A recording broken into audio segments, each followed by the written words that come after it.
Hello, everyone. Welcome to our next episode of the Brave Entrepreneur Podcast. I'm your host, Jena Rodriguez, and I am your business and brave strategist and business coach. And I love helping women entrepreneurs, predominantly men. I don't leave you out. However, I have a passion for helping women entrepreneurs out there to really speak up and share their points of view clearly. We have interviews that allow for that, and also in their business, and then ultimately scale their business to 6 figures and beyond. So I'm so excited to be here and to share this next guest of mine, Michele. And I just want to remind you, if you guys get value out of this podcast, please do us a favor, both of us. We'd love to know, what is your biggest takeaway? What are you hearing? What are you learning? How are you using this podcast? Michele just told me an interesting way that she consumes the podcast episodes. And so leave us a review on iTunes, or if you're watching us on video, and of course we're on YouTube, etc., or in my Facebook communities. Would love to know how this is impacting you, because of course that's why I do it. So without further ado, welcome Michele Szymborski. I believe I got your last name correct. I am so excited that you're here. How are you? Hey, thanks. I'm glad to be here. I am so excited. I appreciate you. I mean, I saw your name first. I don't know which came first. You either signed up for the podcast as a guest or came into my Facebook group, The Brave Entrepreneur. And I've just been really excited to, learn more about your story. And I checked your website out. And so I want you to tell the world who you are and what you're passionate about, and just kind of we'll get the ball started. So give us a little more insight into you. Okay, great. First of all, most importantly, I am an entrepreneur, but I'm also a single mom, and I'm a holistic nutrition health coach.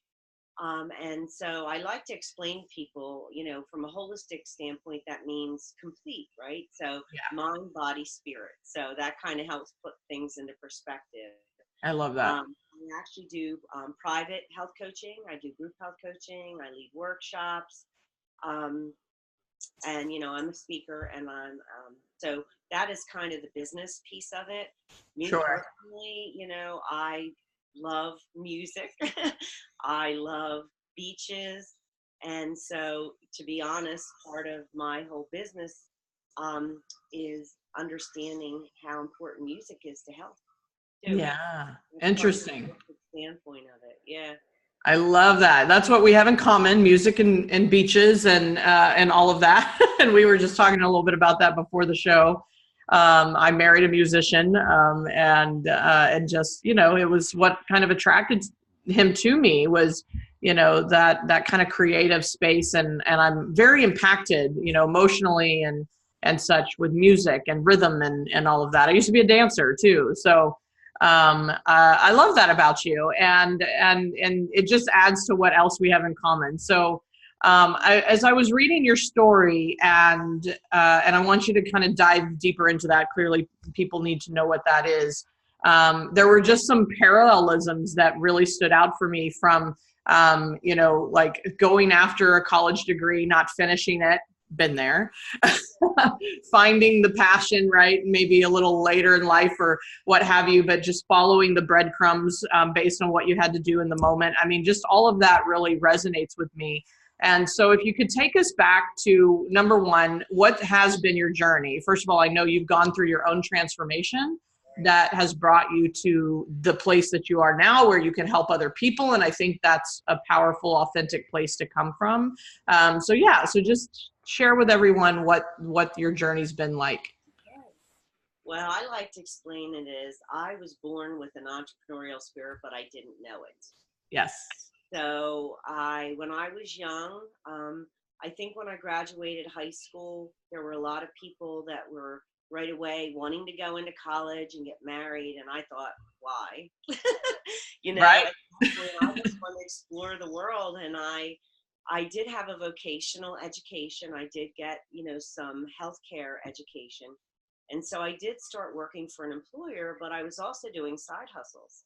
So I brought it home at the age of 23 years old, selling skincare as part of multi-level marketing. And then I also was a DJ, my love for music. Wow. So I was doing weddings. I was doing parties, and I was just having fun. And I also was a dancer. I loved to dance. And for 10 years, I danced in clubs. I was having fun, fun, fun in my life, but I was still working for an employer. And I think that, you know, I was so active that even though my lifestyle had gotten so busy with all the side hustles, I wasn't really eating healthy.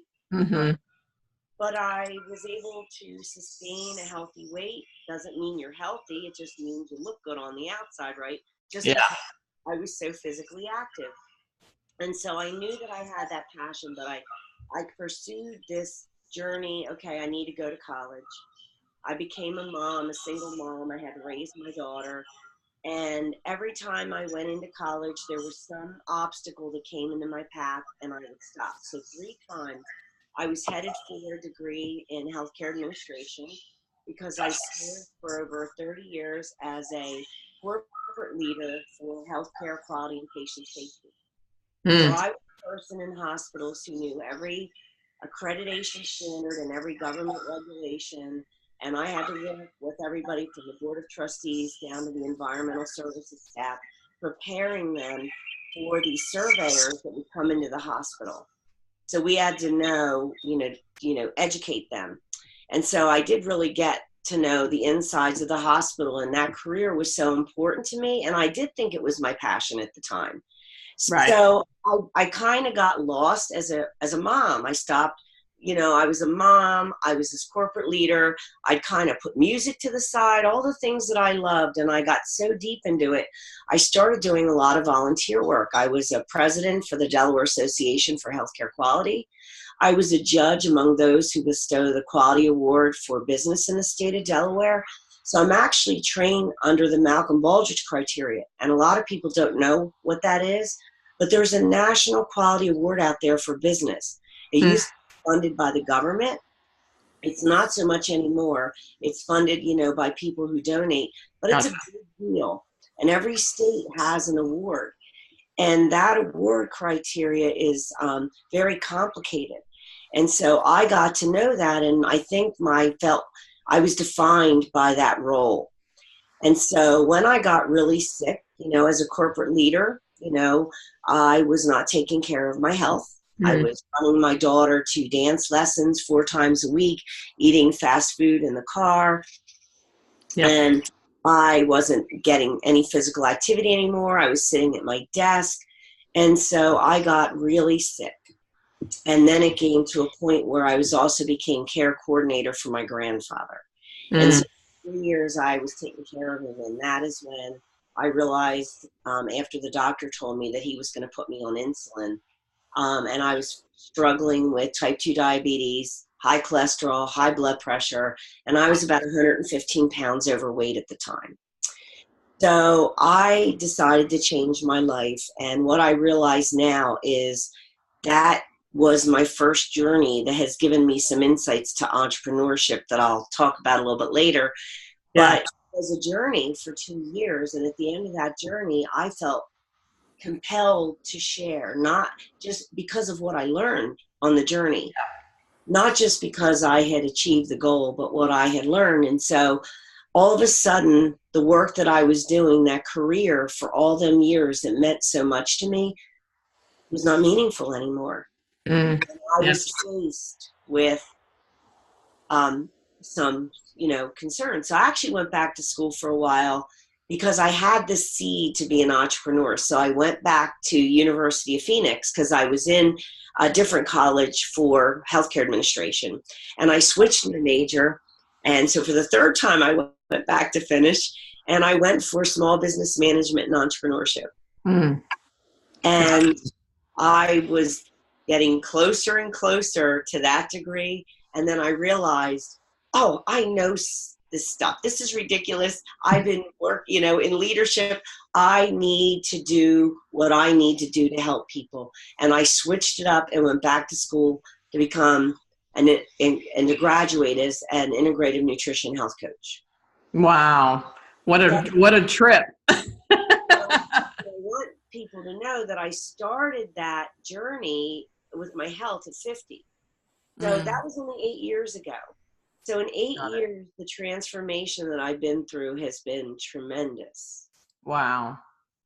You know, and I think I mean, it certainly inspires me, you know, it's like the joy of the journey, even the walls, the brick walls we have to run into in order to, you know, like you said, your health. I mean, you sacrificed your self-care and your health all of those years, and eventually it caught up. And so here's the brick wall, and something had to change. What did you change first in that moment when the doctor? I mean, it's like, what decision did you make when that doctor shared the news? The first decision that I made is I thought I was smart enough working in healthcare to fix it on my own. So Got most it. doctors, and this is a point that I'll share with you, and I didn't understand it till I went to health coaching school, but I, my doctors, my endocrinologists were telling me, you know, don't eat white breads, don't eat bagels, you know, don't eat any of that stuff, but nobody would really tell you what was right to eat. And at the time of my problem, when I hit the wall, my insurance didn't pay for dietary, like a nutrition to do an Right. education. So I start reading books. And that is when I realized that every book told you to do something different, that the Hmm. world out there was contradictory, and I was like, oh my gosh, and I couldn't get my blood sugars under control. So I put my ego aside and I went to my health insurance, and I was just lucky at the time that they provided me with a health coach. And at that Wow. point, it was, you know, a while had passed, and that was where I started my journey. And that is where I learned that this whole cultural conformity to dieting is so unhealthy. People have such an unhealthy relationship with food. And Right. so it, you know, my first step was to change my diabetes. Yeah. I, you know, it wasn't about weight. It was never about weight. It was like, I'm not going on insulin. I'm a single mom taking care of my grandpa. I Right. know what it's like to take care of somebody. And then it was, that is that journey. You don't know. You take that first step and you have no idea where you're going. So eventually it was like, as I started to feel healthier and I started to walk because my health coach forced me to kind of go out and walk for a little bit, that's when I rediscovered my joy of music. Oh, right. As I Yeah. started putting earbuds in, and then I didn't stop walking. I'm like, oh my gosh, I forgot what this is like. I love it. I love it. And then I start turning off the TV in the house and Mm, pumping up the music. So I cleaning and cooking and all the things that I never felt like I had time for, I right. made them enjoyable. And Wow. so my journey just kept progressing to the point by the time I was 6 months into changing my health, I was walking 4 miles, 4 to 5 times a week. Wow. And I couldn't even walk Amazing. 10 minutes without losing breath. Yeah. You know, and So I think that's what's interesting is for people, you know, it's like I always talk about the three things that brave masters require, and that's decision, commitment, and action. And so all of those things can be very quick, meaning you make a decision, you commit, and the commitment is practice, right? It's a practice, it's an ongoing commitment, daily, hourly, moment by moment. And then the action that follows is part of that commitment, right? And so when we create the practices, and I'm just always in practice, like that never ends, right? It's not a stop and start thing, even though sometimes I stop and start, which has to do now back to the commitment. And so what I see for you is like the practice was, I mean, 10 minutes, that's what your body could handle. And then it becomes 11 minutes and 12 minutes and 20 minutes, 30 minutes, whatever. The practice will allow for the growth and the expansion. But I see so many people, we make decisions, but then we never commit. So therefore we never take action. Right. right. And so that's what I see. Yeah. And one of the things now as a health coach that I help people with, because, you know, I have learned, you know, because my niche market is, you know, women 40 and over, Right. because I believe that our circumstances in life, by the time we get to that age, our life is different than if we're very young. And, you know, there's a lot of people that still come to me and say, just tell me what to eat. And that's not always the answer for them. And yes, they could lose weight. I mean, a lot of people do that, but it doesn't mean from an emotional standpoint, based on what they've gone through in life, that they're going to make it stick. And Right. so I want you to know that that is how I explain everything that I do with people is practices. Yeah. It's all practice. It's all practice. And so because you have to get better and better and better without ever giving up. It's no different than being an entrepreneur, and no matter what Right. you do. And so that's exactly what I do is I try to help people now with their mindset first. Yeah. Yeah. You gotta have the right mindset of not giving up, not going down that deprivation, hating yourself. And it, you know, and it, a lot of it correlates to what I'm doing now. Yeah, for sure. Those epiphanies recently.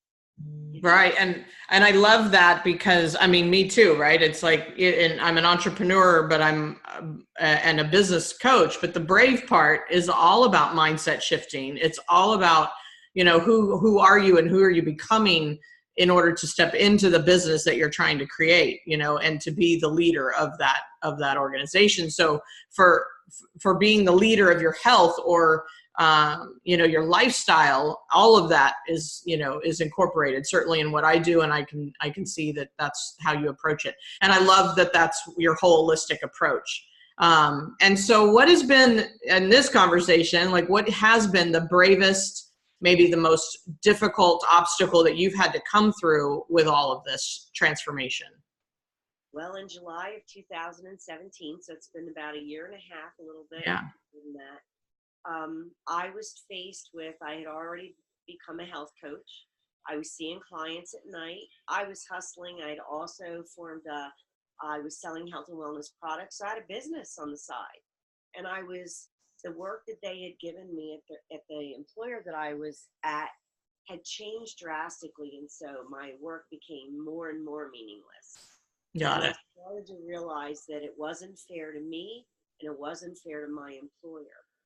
And they were looking at downsizing some people in the organization because part of what I was doing at the time was helping them manage the vendors in the India and the Philippines.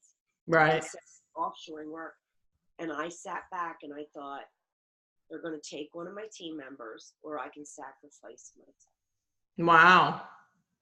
And that's exactly what I did.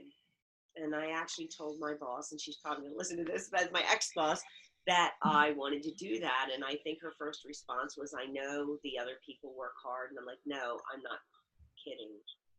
I'm serious. Wow. And so that was the brave jump. Yeah. The leap of faith. The leap of faith that I took. And I will tell you, I was doing some prep before that. I was downsizing my expenses. Yeah. Good. Everything I could. I actually got rid of like my expensive cable and, you know, I don't need all these channels. I'm not even watching TV. What am I doing? I'm watching podcasts. Just give me the music channels and the basics. That's all I need. And I really I hate to say it, look, I don't do the manicure pedicure every 2 weeks like I used to do. When you make that leap, you have to make some sacrifices to pursue your dreams. Yeah. It doesn't mean I don't do it. My daughter just got married in November and I still go get pampering. It's important, but I don't do it routinely all the time. Yeah. But yeah, just a special occasion, right? Something special for yourself. But part of I love that. To say that is I was also a certified professional in healthcare quality, and I worked for that credential really hard. And that December after I jumped, I kept getting notices that it was going to expire because I didn't go back for the education. And I actually posted it on my personal Facebook page, the warning notice and the certificate. I did it. I'm not going back. This is my way of never going back. Wow.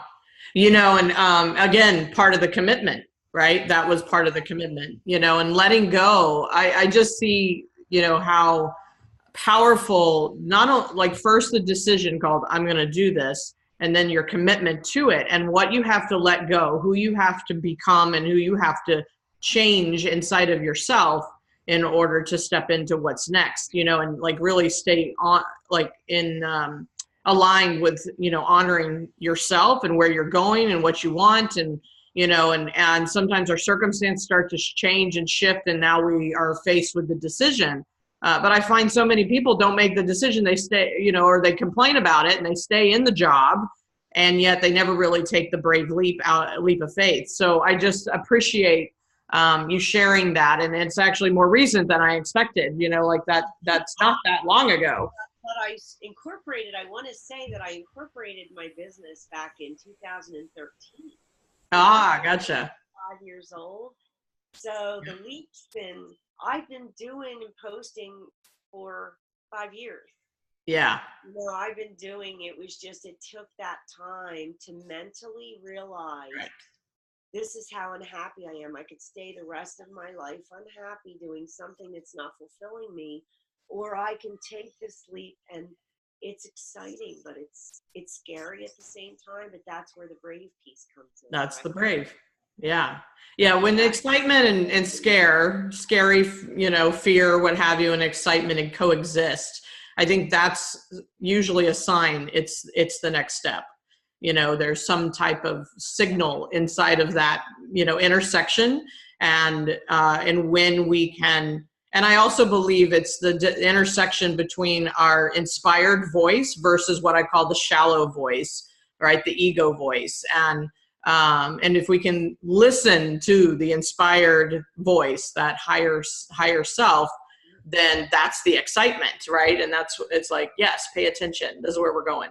Well, the way somebody explained it to me, because I was defined by who I was. Everybody knew me as this very well-respected quality leader in the health system. And right. Somebody said to me, you're not defined by your past. Yeah. And I think that that's what people have to let go of, that we have seasons in our life and we can change whoever we are. And my daughter is a lawyer, and she just got married, and I know that, her lifestyle is going to be hard as they have children. And I just want to be an example for my daughter that it doesn't matter what you're doing as a career right now. Chase your dreams. Her husband, he's a musician. He's also a writer. He's artistic, and I support him. Do whatever you want. Like, he's got a real job now, but I pray that his dreams come through. Yeah. Those mother-in-laws that are going to be like, no, get a paid job. No, do what you need to do to help support the daughter together. But, yeah, I love that. Right. And I mean, I have a teenager, so I'm doing the same thing. I want her to see that anything is possible and any choice is hers.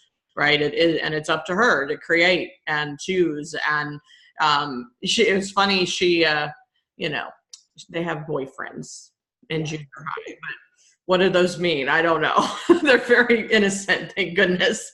But she impressed me this week, actually. I told her, it brought me to tears, but the space she was in was she recognized what was important for her well-being.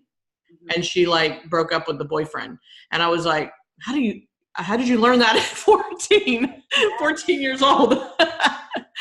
So I just want to be an example that, yes, you got to prioritize yourself and your own well-being and your own dreams and your own desires.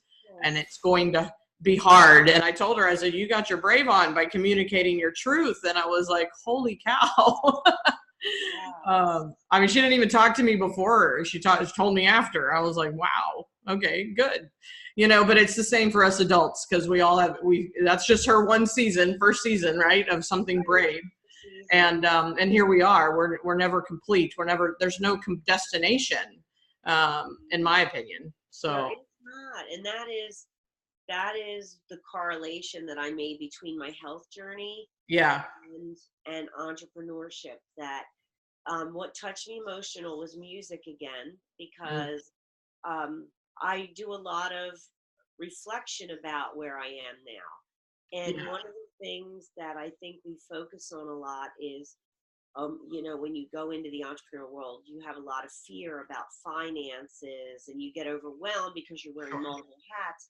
And instead of enjoying the moment, the day, because tomorrow's not promised, right? And instead of enjoying the freedom that you have in that moment of doing whatever you want, we waste it in worry. And so I recently was looking for music for a workshop I'm going to do. and I came across the Miley Cyrus song called Climb. Yeah. Climb. Love that one. Yes.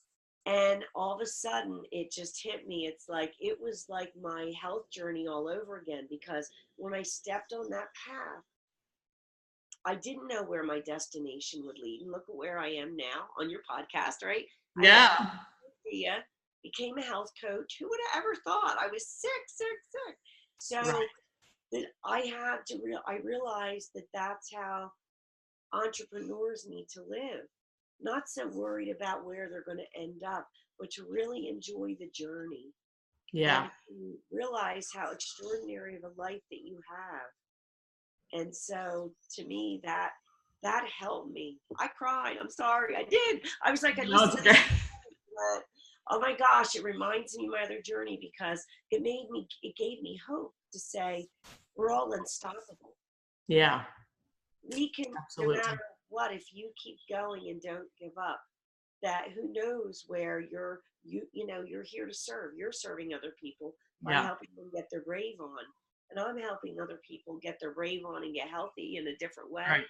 And you're serving other people, but you're also finding the joy in your own life doing it. And that's a beautiful thing. And I wished everybody would find that in their life. Yeah, for sure. And I know you and we were obviously talking offline just a minute ago, and transparently, I've gone through my own, kind of brick wall emotionally and spiritually recently, and being able to, number one, sit in that space and recognize that it is part of my journey. It is part of what I need to learn in order to be able to serve even bigger. But I had to go through the crap. I had to be in the crap, and it was hard, and it was ugly, and it was, I'm like, what am I doing? And I haven't taught. I mean, honestly, this is the first time I've actually really spoken about it publicly. But the practices that I put in place after that breakdown, and then, like on the other side of that, which we talked about, was like a morning routine and some quiet space and time. And so I want to talk about that because, number one, it's changing my life. And I was like, why did I wait so long? But we kind of have to wait until we're ready, and we're ready to make the decision, commit, and take the action, right? So tell us a little bit about your practice, and how do you get centered, and how do you stay in the joy of the day and of the journey versus the worry? Okay. Well, just like you, it didn't happen right away, but I will tell you what prompted it. When I was going to school to become a health coach, and I was working a full-time job, I remember one night when I was doing my coursework at 7 o'clock at night, I got really tired. And I got sad because I really loved the class and what I was doing. And my daytime job was wiping me out. Yep. And that's when I realized I needed to change the time clock of my life. And I needed to start getting up really early, get my schoolwork done, which I enjoyed more. Got it. Interesting. Right? Yeah. Go to work. But it didn't stick. So I'm going to be honest, right? It didn't stick. So let's not get hopeful. It stuck for. Don't get excited. It didn't work. This is the practice, right? Yes. But then eventually, and this is what's wild, because that journey from like 2016 now, over 2 years, it took me 2 years, but now I'm addicted to my morning routine. Yeah, right. And it's different. And so there's not every day I get up as early, but my goal is 5 o'clock. Get up at 5. And then when we were in Institute of Integrative Nutrition, they taught us this WPM, wake, pee, meditate. So it's supposed to be me. It's wake, get a cup of tea and meditate. But what I do. So, but it's the first thing I do is I wake up, I meditate, and I do anywhere from a 15 to 30-minute meditation. Yep. Then I listen to a motivational video, and then I have a gratitude journal. I love it. Today, I write down what I'm grateful for. And one of the things I was grateful for today is the opportunity to be here. And of course, you might hear that my voice is a little nasally, but I just got over pretty much, a cold, but thankful for being healthier right now. And awesome. So I do express gratitude. And when you express gratitude, it sets that positive tone for the day. Right. And course, I usually do either yoga stretch or sometimes I'll do an hour of yoga. So you're going to see that my whole self-care routine is typically in the morning. Right. There are exceptions to that. When I'm out late one night, doing something and I get up later, then, I may go to the gym later in the day. But I Sure. usually keep that whole, because then you feel awesome. It's like, it's all done. Yeah, check. That's how I feel. Check, I'm done. Deep breathing later in the day. But that, I don't feel like I've neglected myself in any way. Now, I still Right. take, nice jacuzzi moments sometimes, Yes. in the evening, and I read a book, but that is truly my self-care routine in the morning. I love that. And so someone might be listening going, oh yeah, I've heard this. And I'm supposed to meditate and I'm supposed to be grateful. And it's like, because I was that person. So I've been there, meaning it's kind of like I created, as early as like 2 months ago, I was like, I know I should do this. I know I should write down what I'm grateful for. I know I should exercise every day. I know I should. And of course, like the should voice is what I call the shallow voice. And that's that part of us. And so for those listening that are listening to the shallow voice right now and being like, well, that's great for you. I'm not going to get up at 5 a.m. or whatever. But what has been so transformational about the practice of, like, even if you hated it in the beginning, but like, what had you stick with it? And what has changed because you started to, commit to it, and now there's, we're on the other side of it. Tell the listeners and the audience a little bit about that. Well, I think when people first start a practice, and I love that you keep calling it practice, because I think that's what people have to know is it's no different than losing weight or anything we do in life. It's not giving up. So if you do it for 3 days and then you don't do it for 4 weeks, just try it again. Just start again. Yes. Most people give up on meditation because they don't see a benefit. Right. And it takes a while to really understand the practice. And so what I say is, don't just, because I, help people that are my clients with that too, that really want to understand. And so I will give them some handouts or a link to a website so that they understand the purpose of meditation. And I'm going to give you one example, what it's to do. And it's really important for entrepreneurs. It's about training your mind, because a lot of people understand that meditation is about focusing on your breath. There's different types of meditation. Right. Meditation, mantras, whatever. But the point of it is that when you start focusing on something, you're going to have thoughts that pass through your mind. But it's not that you're never going to have thoughts, because you have 70,000 thoughts go through your mind a day. Right. The point is you're starting to recognize them. I like to explain it like they're clouds passing by. Yes. And what you start to realize after a while is you acknowledge them and then you refocus. So what you're doing is you're disciplining your mind. Agreed. And so over time, that discipline that you have, that you're creating in meditation, helps you with discipline in your life and in your job. Yes. Learning that your mind does not control you. You control your mind. Your mind is a tool, and you need to learn how to use it. So for me now, meditation, especially when I'm listening to a longer one, they can actually bring things out in you like you don't even realize you're going to do. You get to this stillness where it opens up your mind and you'll get an idea. Yeah, exactly. That's what I've been seeing the most, is I can hear my inspired voice way louder than my shallow voice. And it was the opposite forever. I mean, for so long, it's like being able to recognize the different voices going on and allowing the ideas or the thought or the inspiration. I call it the inspired thought, and then obviously taking inspired action because you're hearing it, right? You're being able to follow I call it the breadcrumbs, right? Follow the breadcrumbs or the rose petals, whatever you want to call them.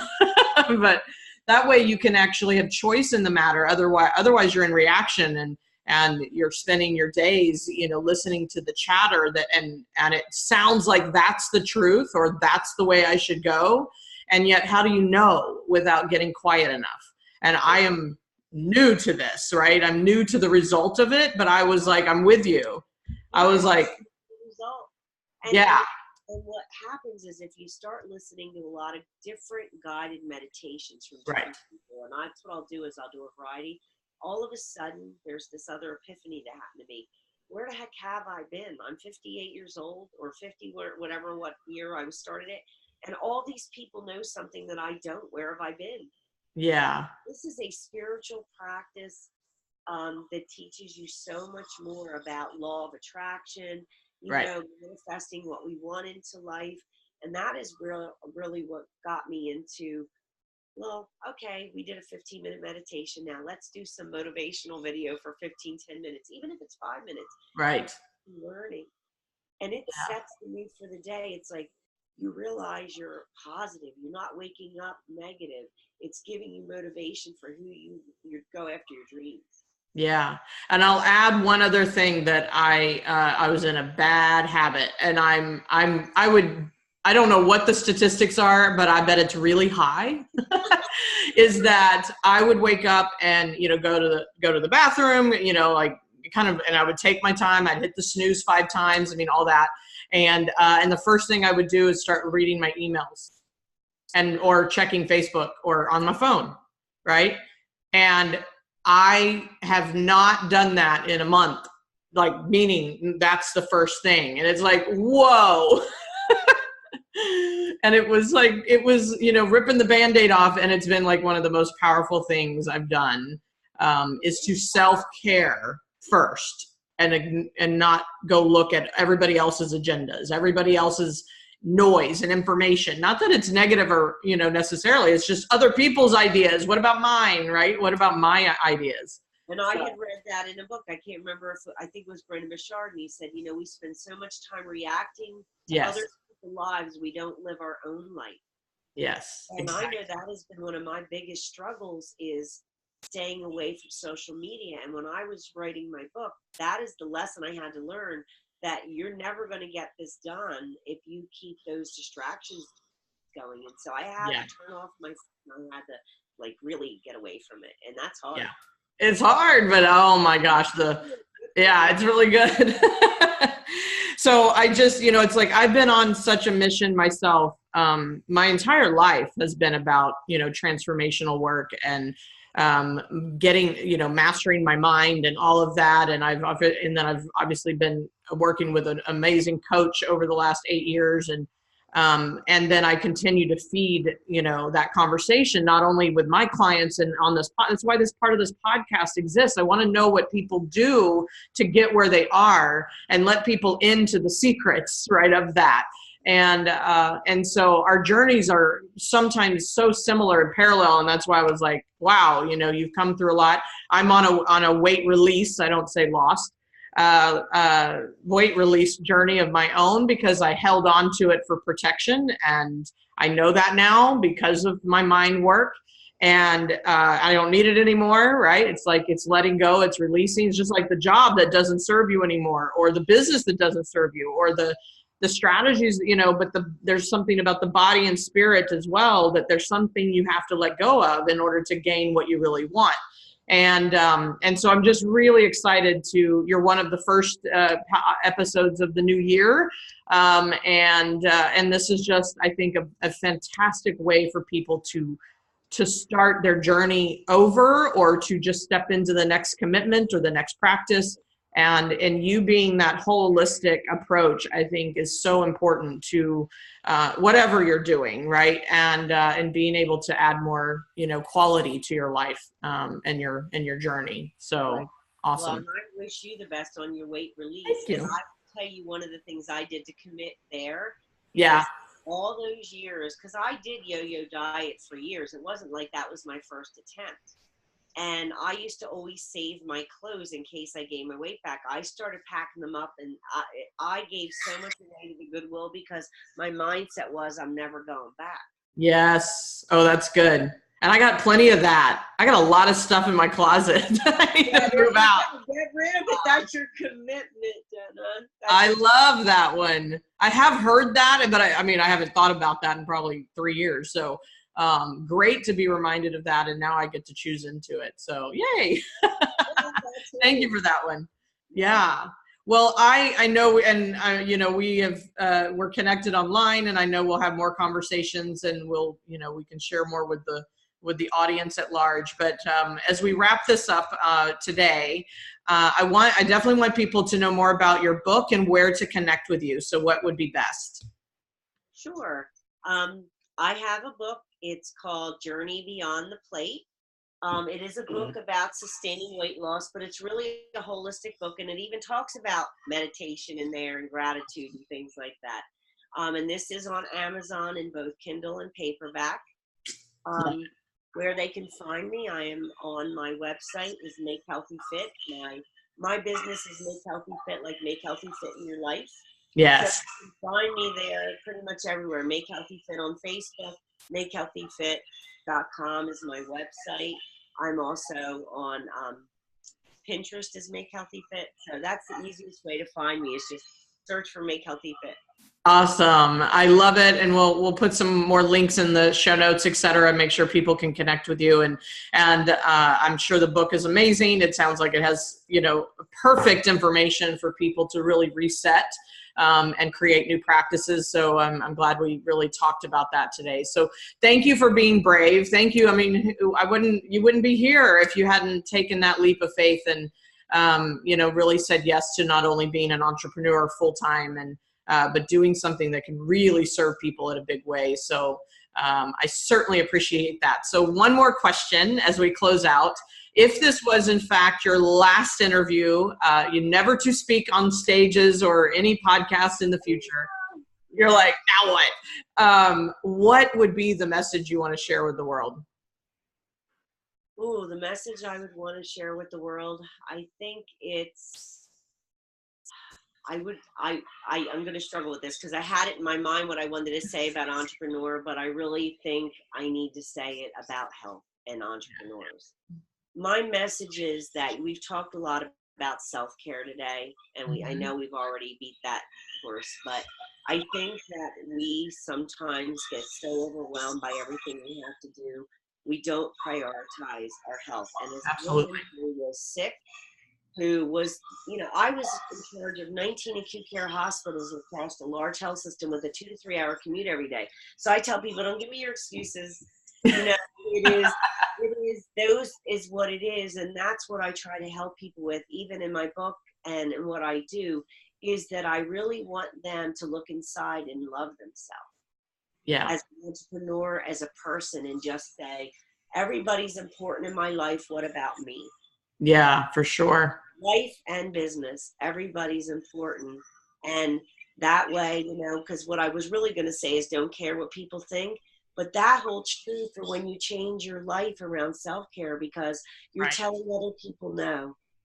So it really is focus on you and be able to say no to people and don't worry about what they think. I love it.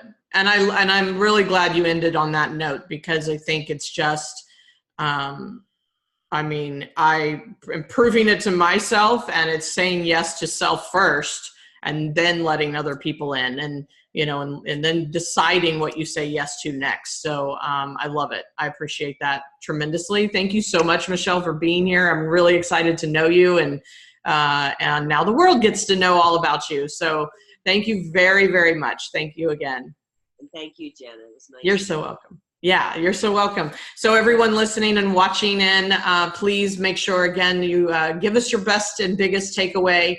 And we certainly appreciate you listening and watching and being a part of the brave movement that I'm creating. And until next time, let's go get our brave on. Bye, everyone.